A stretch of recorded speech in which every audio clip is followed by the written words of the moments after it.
Nasenai Didesi gute guteng ejaliti Ishoboko boko boko Ishoboko korbe sola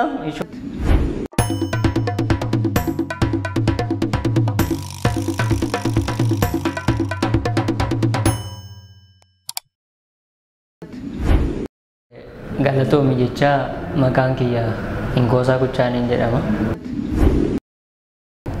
Anaa fi tokko daawwitii uummataati, lama immoo afaan uummataati jedhee yaada. Galatoomi afoolli anaa fi afaan seenaati. Seenaan tokko gaafa barreeffamu seenaa sana harka guddaa dhugummaa isaa wantoonni akka amanamu godhu keessaa tokko seenaan suniin afoola yoo qabaatedha.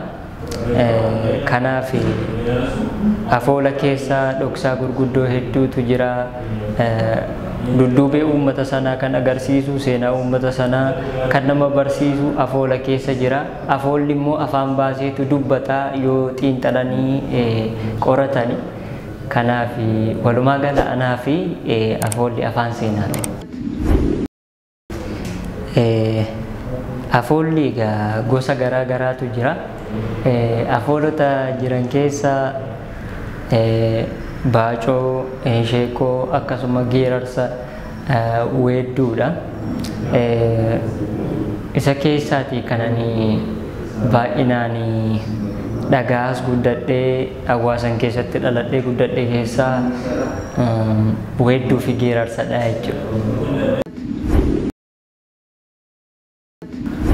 Geerar geerannaan jedhu geerarii maalla gorsuu nayyuu garaan hin obsuu taabbabbaa yagoolee kooy abbabbaa yagoolee koo tanuun baaneen booree koo taabbabbaa yagashareen akkamitti rafareen taarii toona wataleen barreen gaddaan duulchisuu barana sin duulchisuu. Barana sin duulchisuu teenyuun eenyuun taasisuu lammii waliin naansisuu lammii waliin naansisuu lammii waliin naansisuu. Abbayya naannoo qaban agibee naanna'ii qaban akka naanna'ee wal ga'uu garaa koo taarii qabaay. Garaa koo taarii qaban akkanan geeraree boo'uu qomoo koo yabbaa dhugaan abkarri baraan nu dubaay. Barri baraan nu dhugaan barreen gaddaan duulchisuu barana sin duulchisuu teenyuun eenyuun taasisuu lammii waliin naansisuu lammii waliin naansisuu.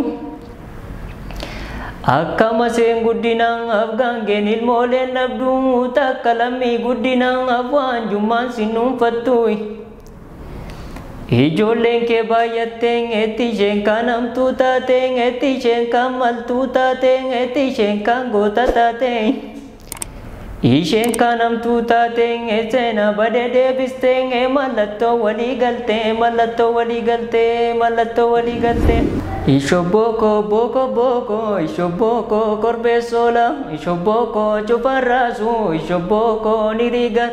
Ishoboko kormeen namaa ishoboko dhadhaan nyaatu ishoboko ni dibata ishoboko yadoora dhiira dhachiisaniitu dina duchiisu yoona. Ishoboko boko boko ishoboko bangoofar ishoboko yadoora gammoojjii keessan joor. Ishkam kam ishkam kam ishkam. Shimala keenya jiruu tamayyuu keessa jiruu toomii keenya muranii tooma keenya tukanii. Keensan daakoo bakareenye teessa baakoo nakareenye keensan daakoo maseenaan teessa baakoo naseenaayi. Diddeessi guutee guuteen ejaliitii maree kunoo mucaan kee dubbiin jibbee garaan gubatee kunoo garaan gubatee kunoo garaan gubatee kunoo. Gaarri raareen gubateen tokkoon jiru daggaliin garaan haree gubateen tokkoon jiru qabbanni. Abbabba ya gaarii koo tanuun baanee aarii koo jaarsa moluun bakakkaan ayaasa haroo walakkaay.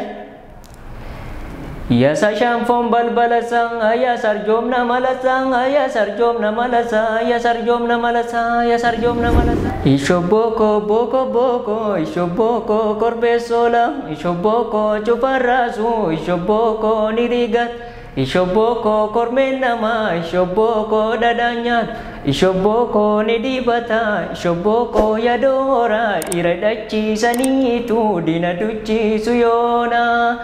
Ishoboko boko boko, ishoboko bangover, ishoboko yadora, gamuji ke sanjor, ishkam kam, ishkam kam. Geerarsa kanani beekuu danda'e hawaasa naannoo irraati. Akkuma ati beektu hawaasni ati keessatti dhalattee guddattee galaana aartii of keessaa qaba beekta. Uummatichi mataan isaatu aartiidha. Jiruuf jireenya isaa keessatti yeroo gaddaa, yeroo gammachuu, yeroo roorroon itti jabaattu akkuma ati beektu uummanni keenya geerarsaan yaada isaatii wanta namatti himanne geerarsaan himata. Kanaaf walumaa gala hawaasichuma keessa jira galaanni geerarsaas weedduus uummatichuma irraa hin beeke jechuufani. Waan na waliin turtaniif galatoomaa jecha Amin Tuubii subscribe gochuun maatii ta'a.